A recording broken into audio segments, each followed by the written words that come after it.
نننې زمونږ سبق سورة المائده شپږمه سپاره آیت نمبر 78 خوانوالی تر آیت نمبر 82 پورې اعوذ بالله من الشیطان الرجیم بسم الله الرحمن الرحیم سبحانك لا علم لنا إلا ما علمتنا إنك أنت العليم الحكيم لعن الذين كفروا پلعنت کړي شوي دي هغه کسان چې کفر کړی دی من بني اسرائیل د بني اسرائیلنا على لسان داود وعيسى بن مريم په ژبه د داود علیه السلام او د عیسی علیه السلام زوی د مریم ذلك بما عصوا وكانوا يعتدون دا په سبب د هغه چې دوی نافرماني کړې وه او دوی زیاتې کو كانوا لا يتناهون عن منكر فعلوا دی نمنه کول خلقو لرا د نارواونا چې کول هغې لره خلقو لبئس ما كانوا يفعلون خامخا بد د هغه چې دی کول ترى كثيرا منهم يتولون الذين كفروا ویني به ته ډیر د دینا چې دوستی به ساتي د هغه کسانو سره چې کفر یې کړی دی لبئس ما قدمت لهم انفسهم خامخا بد دی هغه چې مخکې کړي دي دی ته نفسونو د دی ان سخط الله عليهم وفي العذاب هم خالدون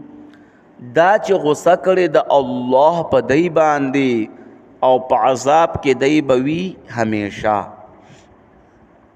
ولو كانوا يؤمنون بالله والنبي وما انزل إليه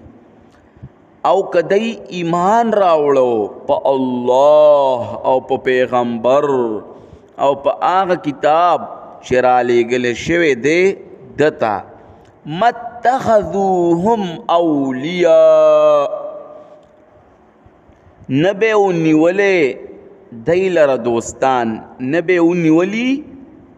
دی لره دوستان نه به یې ونیولي دی لره دوستان ولكن كثيرا منهم فاسقون لیکن ډیر د دین فاسقان دي لتجدن اشد الناس خامخا مومی بتو ډیر سخت خلقنا عداوة للذین آمنوا اليهود دشمنای کې د پاره د هغه کسانو چې ایمان راوړی دی یهود والذین اشرکوا او هغه کسان چې شرک یې کړی دی ولتجدن اقربهم مودة للذین آمنوا الذین او خامخا مومی بتو ډیر نږدې د دینه په دوستای کې د پاره دا کسانو چې ایمان راوړی دی هغه کسان قالوا انا نصارى چې وایي دی یقینا مونږ نصارا یو ذلك بأن منهم قسیسین دا د دې وجنا چې بعضې د دینه طلبګار د حق دي ورهبانا او پریخودن کی دی دنیا لرا وانهم لا يستكبرون او یقینا دی ځان غټ نه ګڼي د الله د عبادتنا